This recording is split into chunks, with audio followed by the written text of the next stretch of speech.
Hello everyone, welcome to my channel. I hope you're having a fantastic day. In this video, I'm going to be sharing some tips for success when using water-based pigments on fabric. But before I get into it, I did want to mention my website, CoriFrankCreates.com. I would love for you to go check it out, learn a little bit more about me, sign up for my weekly email newsletter, check out my online art shop, see any upcoming classes I have going on, whether in person or online. It's just a great way to know what I'm all about and what I'm up to. So that is CoriFrankCreates.com. Okay, I have been painting a lot more on fabrics recently to create these really fun tea towels for some upcoming arts and crafts fairs I'll be participating in, as well as for the art consignment shop I'm a part of. And I have here, you can see my Dr. P.H. Martin's India inks, which are permanent, perfect for painting on fabric. You can also use regular watercolor. Just know you wouldn't be able to run your fabric through the wash without the colors really fading from that. But yes, I wanted to share, as I've kind of been experimenting with working on fabrics, I wanted to share some tips for success.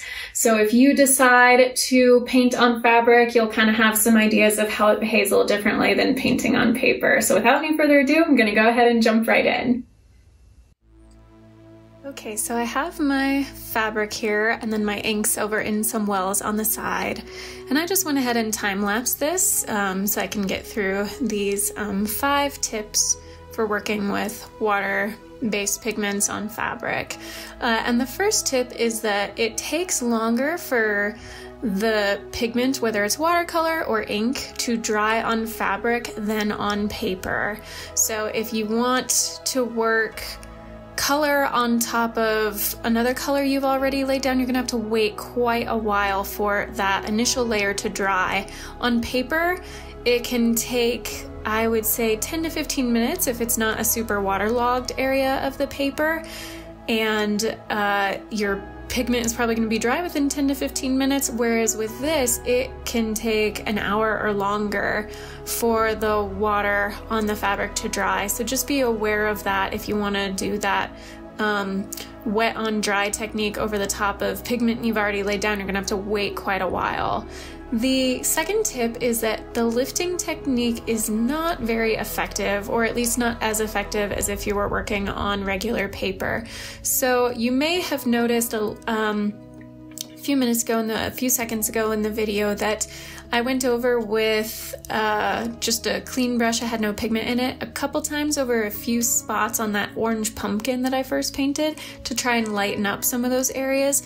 On fabric, it's not going to work as effectively as it would on paper, and that lifting technique is about trying to remove some of the paint from the surface of the paper so that you get back as close to white as possible. So just be aware that if you start off a little too dark with your ink or your watercolor on fabric, it is going to be harder to lift it. It's not gonna, that technique is just not something that works as well on fabric because the fabric just absorbs the pigment so quickly and it doesn't really hover on the surface at all. So just be aware of that. It's a little harder to kind of fix those mistakes.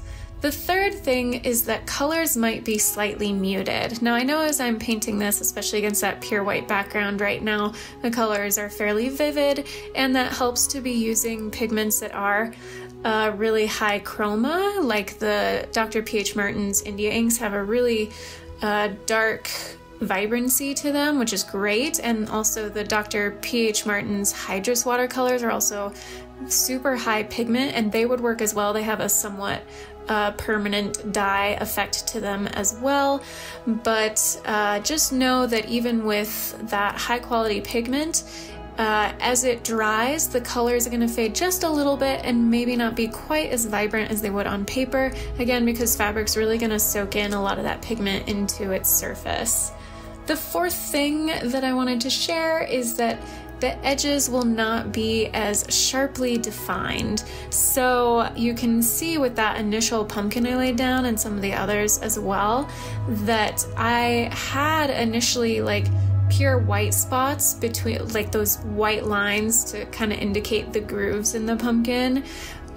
throughout that whole left to right side, and some of those colors started bleeding into each other because unlike with paper, with that wet on dry technique, and again, wet on dry when talking about water-based pigments is simply a dry surface and you're applying the wet paint or pigment to that dry surface.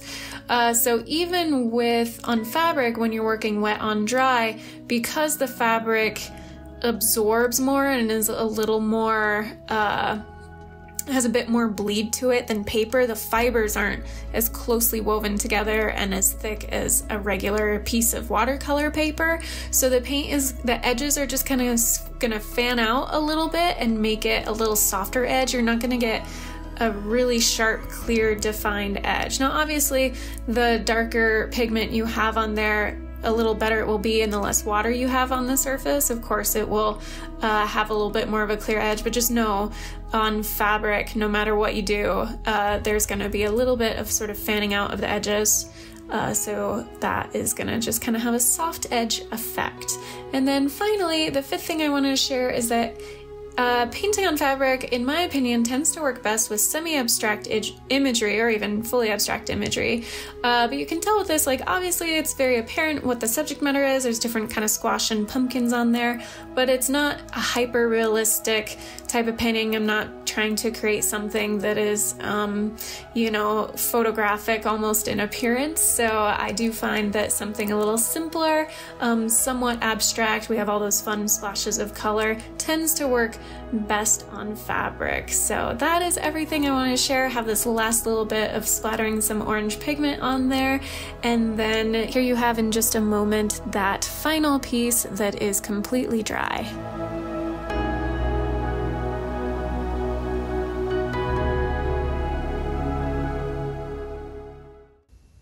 Thank you so much for watching. Hope you enjoyed that and found it helpful. If you did, please give this video a thumbs up. Go ahead and subscribe to my channel if you haven't already. I'd really appreciate it. Until my next video, be kind to yourself, be kind to others, God bless, and I'll see you soon.